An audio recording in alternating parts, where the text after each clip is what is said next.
What's up everybody, Hatchet here, making this video for a friend of mine. He wanted to see our amazing villager spawner slash smelter, so I'm just going to flip that on. Let me just have a look here and see that we've got some mob essence left. I've been smelting villagers like mad, so we might not have any mob essence left in the system. Yeah, it looks like we're pretty low. Alright, so we're going to have to go down and grab some. So, let's head on down to the mob spawner. That is set down here. As you can see, we've got a skeleton spawner and a zombie spawner. They go up a classic vanilla water elevator. They hit a water stream tunnel up there about 25 blocks or so, and they come down here and they are unceremoniously dropped in front of this grinder. This is a Mine Factory Reloaded grinder. It turns mobs into mob essence, which is piped into an ender tank back here behind the wall. And here you can see the pipe that leads into the ender tank. This ender tank is green-red-green. It is piped to all of our spawner systems. All of them have a green-red-green ender tank on them, and they all run off the same set of mob essence. So as you can see, the mobs drop down here, and they are killed by the grinder, which creates mob essence, which is then piped into the system. So now that we have some mob essence flowing, let's get back upstairs and see if we can see some of our sweet villagers. Alright, this is our elevator, up, up, up. Alright, there we are. I can hear some villagers dying already, so let's have a look and see if we can catch one spawning on camera. Alright, there's a hapless railroad worker, and you see they drop down here into the system where there's already some molten liquid.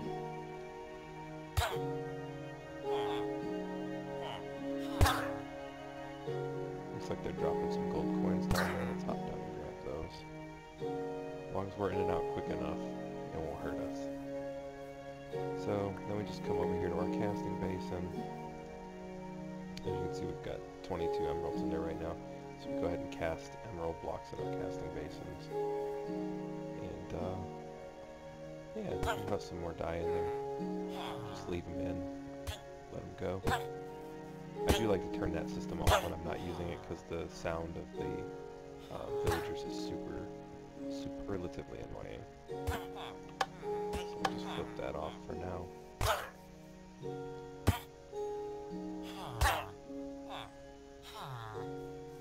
If you guys are wondering why I'm not taking fall damage, is because of the boots. I'm wearing full set of power armor, so I have the servos in it that stop you from taking fall damage. I also have a jetpack for jumping. Alright, so our emerald blocks are almost done here. We will watch them solidify. There's one, and there's two, and as you can see, emerald blocks. We use those for trading with villagers. I like to keep some villagers on hand, simply for trading. The better the trades, the more likely they are that I'll keep them. So what I like to do is I have a traveling trunk on me that has an order upgrade. Basically that means that it keeps all the items with it whenever I pick it up. As you can see, he's very excited to follow me around. So like, here's a villager in a golden lasso, so we'll pop him out, and we'll turn one of these blocks into emeralds so we can trade with them. So let's have a chat. I don't need any melons. Let's have some cookies. I haven't had cookies for a little while. Alright. I'm on a low-carb diet, so cookies are kind of out of the question for me. So then we just pop him back in the trunk when we're done trading. Grab our golem bell and pop up the chest and drop that back in our knapsack. That's how we keep organized around here. Place for everything and everything in its place. Here is my friend Cephas's slaughterhouse. You might know him by Cephico. He also produces videos on YouTube. This breeds and slaughters cows and turns them into liquid meat and pink slime or something. I don't know, it's all a very gross process. I try to stay away from it. Here's my Thaumcraft hut. All of our bows and arrows that we get from our mob spawners and fishing rods, they are all dropped into the system. I break them down using a deconstruction table. Here is our infuser, runic matrix. It's like a arcane infuser, I think is what they call it. I use that to make higher end Thaumcraft gear. Here are some golems. My gather golem's not gathering.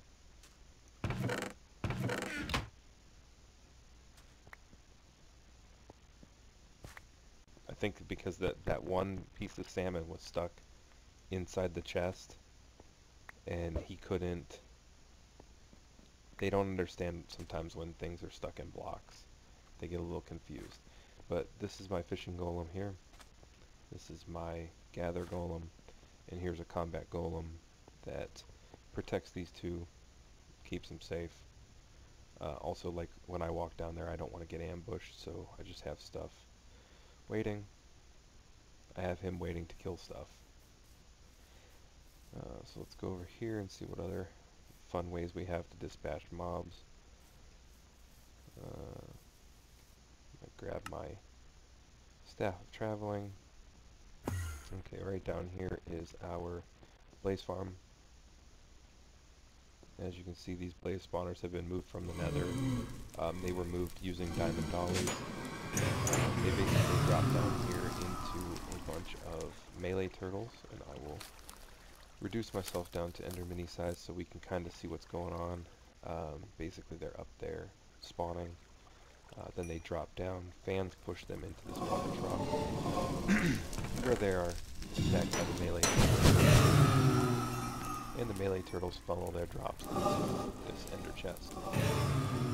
And all of their experience gets dropped into the jar, which if you give it a couple of good whacks, you get some experience out of it. So we just let him gather up all the XP. Let's head back up into the base. We'll see what other fun creative ways I have of killing stuff. I'd hate to have to kill this person. I don't know some of the people that are on the server, so I don't just like to randomly kill people, but I also don't like it when I come into my base and people are standing here. They do come in to use the ME terminals. Cephas set up a really nice storage system in here using ME. So they are allowed to come in here and use stuff. I just makes me itchy sometimes when I see random people wandering through. All of our enchanted books get piped right into here. The fisher golems collect these and fishing poles and some bows and arrows. They are put through the ME system and then they come out here. So let's go see what else we're killing. So right here is our cow breeder and cooker. This button is for breeding. This button used to have a sign that said for cooking, but someone actually broke through the wall and knocked the sign down. It was a whole thing. I actually got to pop the cookies and the emeralds in here. This system is directly connected to our ME system, so anything dropped into this chest will eventually get piped to our ME system. While this water is running, we breed the cows just by climbing up in here and holding right click. As you can see, the amount of wheat in our hand is going down. And cows will be dropping to the left and to the right.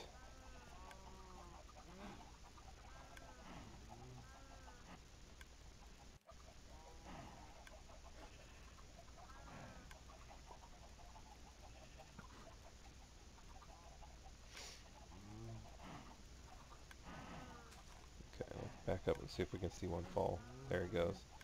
Okay, so the babies are too small for the lava to hit them.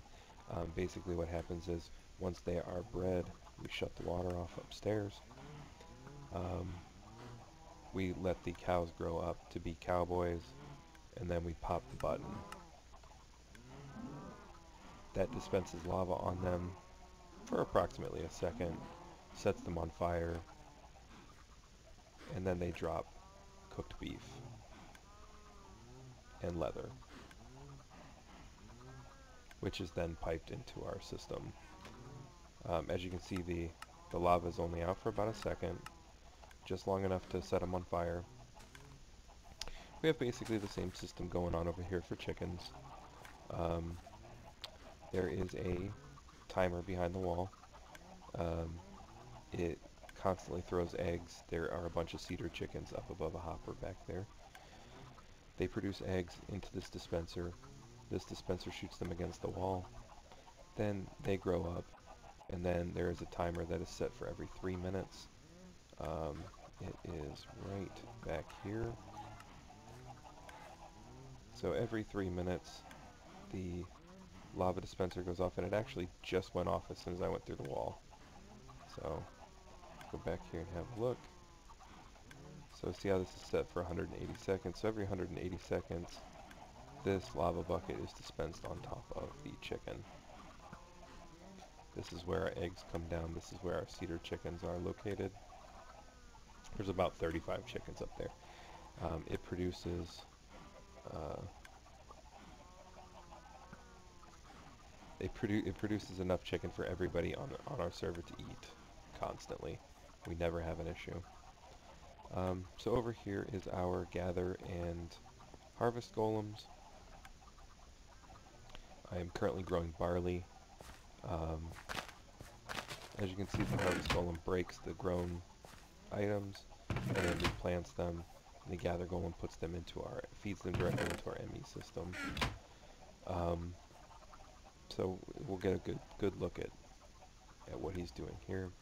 It takes him a few seconds to notice that something is grown, but once it does, they head on over and break it and gather it. Bear with me for one moment while I have a drink.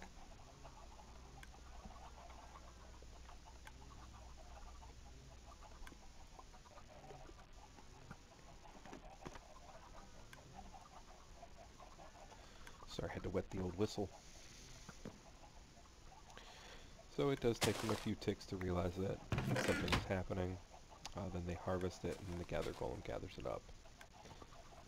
We have the same system over here, only on a larger scale. This is all with sugarcane. This is the largest room that 3 harvest and 3 gather golems can manage. They have glasses upgrades on, and they also have range upgrades on. So they see these grow, harvest them, and then the gather golems grab them and put them in chests that lead into our ME system.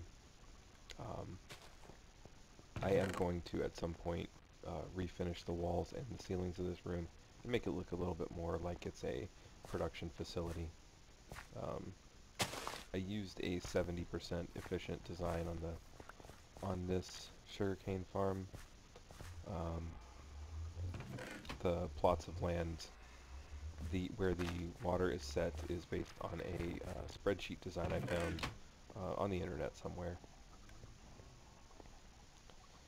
I think in that hole, yeah, there's some oreberry bushes back there. Don't really use them too much anymore because we have quarries running around. So we do have a nether portal. I'm not sure who put that sign there, but yeah, get rid of that sign because I don't know who put it there. Alright, so over here we have our essence berry bushes. These produce a essence berry that, as you can see, when you eat it, you get experience. And let's head on down a little further. This is our old villager breeding cell. This is where we used to keep the villagers that we would breed for trading. like to keep um, Mistcraft villagers running around in here, simply because Mistcraft is a very difficult mod to learn, and you need all kinds of pages, and they're a good source of pages. We have an ME terminal here so we can grab out supplies to use to trade. This is a iron tank that we use for petrol that we make at a refinery across the way. It's what we use to power most of our combustion engines. This is the pathway to Cephas's desert realm, and over here is our sheep breeding facility. This works on the same principle as the um, villager breeder. As you can see, we have a blue sheep in there currently. Basically, it takes mob essence and electricity and it makes them into sheep, which are then pushed down this hole by the fans and the conveyors, where they drop onto netherrack that has been lit on fire. They do not like to burn, so as soon as they hit the fire, they jump off of it as quickly as possible. It's part of the AI programming that they use. I don't know who put grinders in here.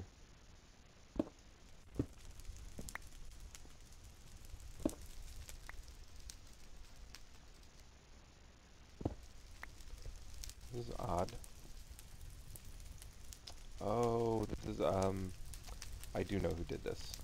Cephas had a setup where he was grinding slimes. So this is basically for that. Let me get back into mini size so I can get out of here. Yeah, he was using this to make some slimes.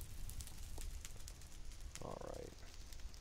So basically this setup, because like they said, they don't like to burn, so they will get off of the netherrack as soon as possible, where they die on these hoppers, and drop their items. So if we can get some mob essence into the system, we can come down here and see some sheep spawn. So let's run back up here and see our spawner.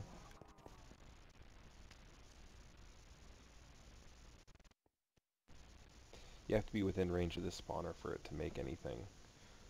It has a 16 block range, so if we're outside of that distance, no mobs will be spawning. We also have a light switch here to prevent spawns. Just flip that on, and as you can see, the lights come on. Makes it too bright in there for stuff to spawn. The reason that it looks because I am wearing a helmet that produces night vision. It's actually dark in there, and if you flip on the lights, you can see it's nice and bright.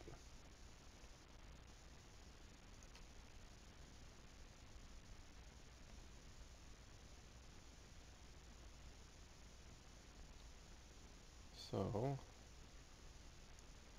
let's head up here and see what we can see.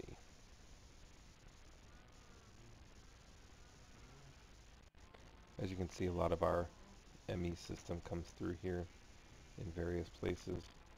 Um, I built this spawner long before this our ME system was in place, so we kind of had to work around the spawner to make the ME system work.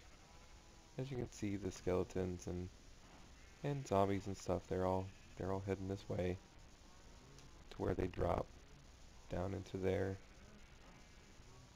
and are put through the grinder at the bottom, and that makes mob essence being spawned.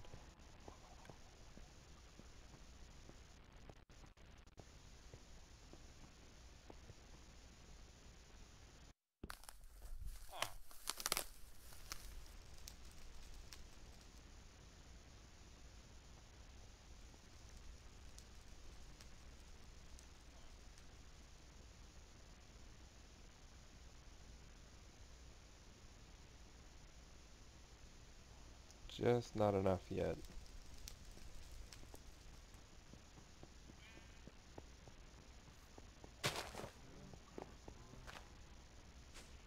Also, I'm going to go over here and check and make sure I didn't leave the villager spawner on, because if I did, it will be using all the mob essence. Okay, I think we're good there. Try not to leave that on because the villager noise is so annoying.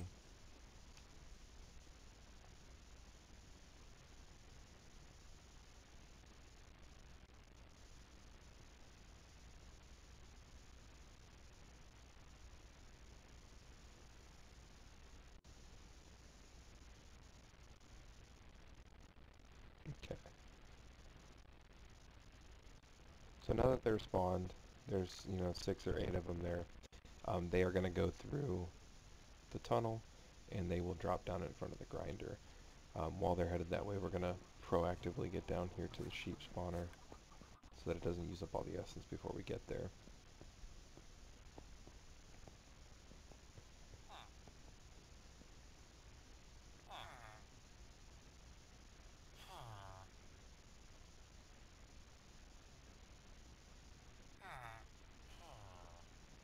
And now we wait. I have this set to spawn exact copy so that it will spawn blue sheep.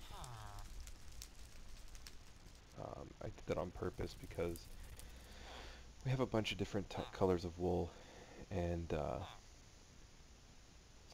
oh, we just got a sheep and he fell down instantly. It looks like he actually died before he hit the hoppers, which is not a great thing.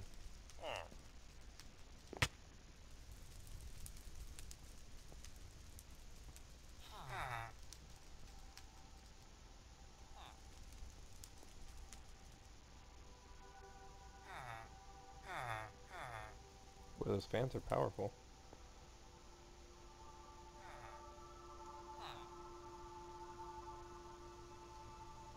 Anyway, we can turn this on. Don't spawn an exact copy, and you can see it will make white sheep.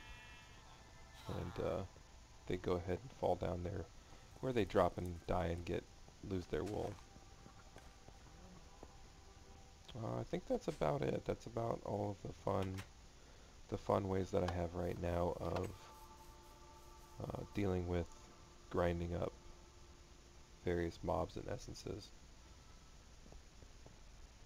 So, with that, I think this will come to the end of the episode. This is Hatchet signing off.